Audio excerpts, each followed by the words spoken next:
Hoy vamos a presentar nuestro proyecto de KDD, el cual tiene por título Análisis de líderes sociales y defensores de derechos humanos asesinados en Colombia durante los primeros 3 trimestres del año 2020. El equipo de trabajo está conformado por Cristian Parra y quien les habla, Juan Consuegra. Para comprender el problema del asesinato de líderes sociales y defensores de derechos humanos en Colombia, debemos tener presente que Colombia es uno de los países en Latinoamérica con más líderes sociales asesinados.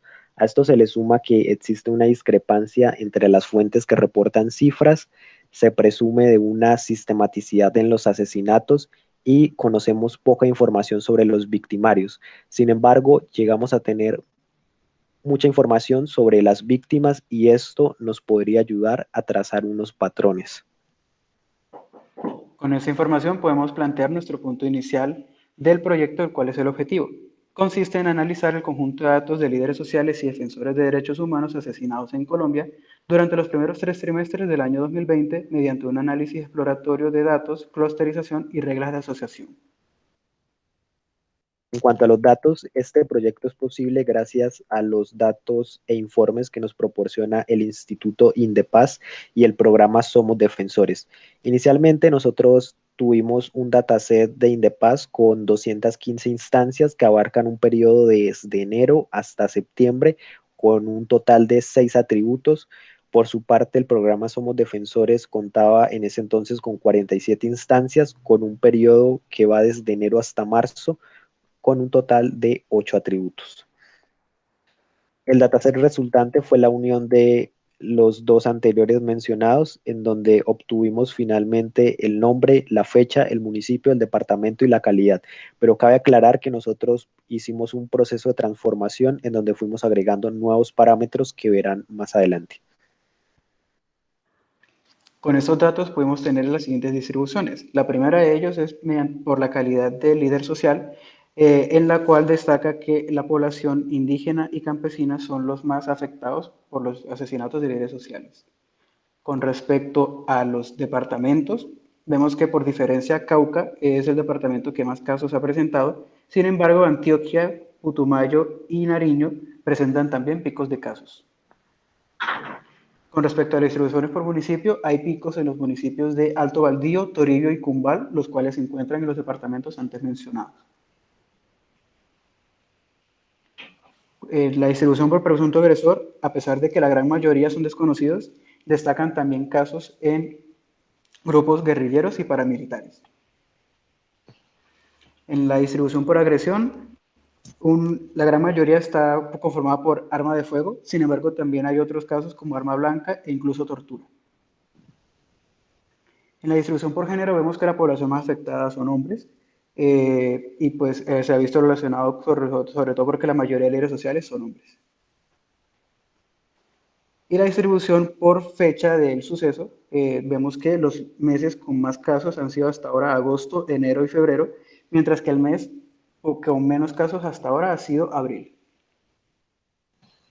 En cuanto a la transformación, nosotros tuvimos en cuenta los siguientes pasos, en donde inicialmente unimos los dos conjuntos de datos de las fuentes emisoras. Posteriormente realizamos una limpieza en donde eliminamos los datos repetidos y aquellos que no estaban relacionados con líderes sociales o defensores de derechos humanos en Colombia.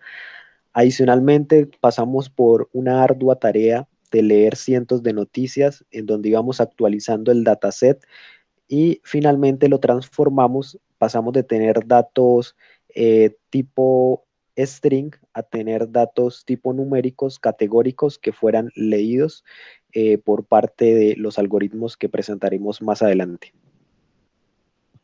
Con respecto a trabajos similares, logramos tener 8 trabajos en donde se habla en común de minería de datos relacionada a delincuencia y sobre todo también se ha hablado de herramientas de aprendizaje automático para poder monitorizar este tipo de casos de delincuencia. También se ha visto sobre todo la temática de predecir o intentar predecir la ubicación de los nuevos casos de delincuencia. Con respecto al algoritmo para reglas de asociación, lo primero que tenemos es la entrada de datos, los cuales son las instancias de líderes sociales y defensores de derechos humanos asesinados. Después se va a hacer un proceso con toda esta información, el cual consiste en generar los item set para cada una de las instancias, determinar el min support, luego determinar la regla de asociación y seleccionar las reglas que cumplan con la condición de confianza. Finalmente, vamos a tener la salida que consiste en los item sets que superan los umbrales de soporte mínimo y la confianza definida anteriormente. Con respecto al algoritmo Camin, se divide en 4 pasos. El primero es identificar el número de clusters definido como K. Luego se van a identificar los centroides y se van a determinar la distancia entre los objetos y cada uno de los centroides. Finalmente, se van a agrupar los objetos de acuerdo a la mínima distancia entre objeto y clúster, centroide. Para hablar de las pruebas y resultados, inicialmente planteamos el método de la silueta y el método del codo para evaluar el número K de clústeres. Para ello tuvimos en cuenta métricas como el número K de clústeres, el costo J que va asociado a las métricas que presentaremos, los coeficientes de la silueta. Adicionalmente añadimos el índice de Kalinski y el índice de Davis-Boulding. En cuanto al método del codo, obtuvimos los siguientes resultados, en donde se establece que el número K igual a 3 es el ideal para nuestro conjunto de datos. En cuanto al coeficiente de la silueta, obtuvimos los siguientes coeficientes que ven en la parte izquierda y la representación de los datos que aparecen en la parte derecha. En cuanto a Kalinski, a través de un proceso iterativo se obtuvo que el número K igual a 4 tiene un mejor rendimiento y lo pueden ver a partir de este punto que estoy señalando. Y finalmente, con los índices de Davis-Boulding, se tiene que el número K ideal es el K igual a 3 con un índice mayor a 1.8. Con respecto al software que se utilizó fue Weka, el cual nos ayudó a poder aplicar los algoritmos necesarios para desarrollar el proyecto. Por otro lado, se utilizó el lenguaje de programación Python con sus librerías, las cuales son scikit-learn, pandas y numpy. Y el equipo de cómputo utilizado fue un PC con 8 GB de RAM, 1 TB de almacenamiento y un procesador Intel Core i5. En cuanto a los resultados obtenidos, aquí ustedes pueden observar la representación de los clústeres en un plano, donde cada clúster se le asigna un color diferente y pueden observarlo en pantalla.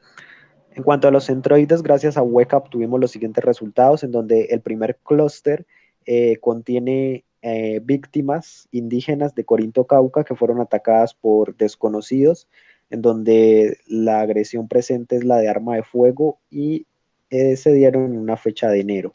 Por otra parte, el segundo clúster tiene en su mayoría personas comunales atacadas por desconocidos, ejecutadas con armas de fuego y comprende una fecha de febrero. Y finalmente, el último clúster contiene a personas del Tambo Cauca que desempeñaban labores de campesinos, hombres, donde el presunto responsable se desconoce, la agresión se desconoce y se da durante el mes de junio. Posteriormente, a partir de los clústeres hallados, nosotros establecimos unas reglas de asociación específicamente con el algoritmo a priori. A partir de este algoritmo hallamos más de 10 reglas, sin embargo en la presentación vamos a mostrar las más destacadas y ustedes pueden ver en pantalla cuáles fueron las reglas que obtuvimos y a partir de estas reglas fuimos hallando los patrones que se justifican más detalladamente en el documento. Con respecto al análisis de los resultados, tenemos que en el periodo, pues en comparación con el periodo entre 2016 y 2018, se vio un aumento del 94% de casos aproximadamente, mientras que con respecto al año 2019 hubo un aumento del 82%. Se ha visto también que la mayoría de casos fueron relacionados a líderes cívicos y comunales. Y como conclusión, a pesar de que existen acuerdos de paz con los grupos armados guerrilleros, siguen delinquiendo y siguen provocando muerte a líderes sociales. Por otro lado, concluimos que la mayor cantidad de personas están relacionadas al grupo de campesinos y sobre todo al grupo indígena. Y por último, se hace un llamado a las fuentes emisoras de datos para que realicen la publicación de la información de manera más organizada con el fin de reducir costos a la hora de desarrollar este tipo de trabajos. Con eso damos por finalizada la presentación. Muchas gracias.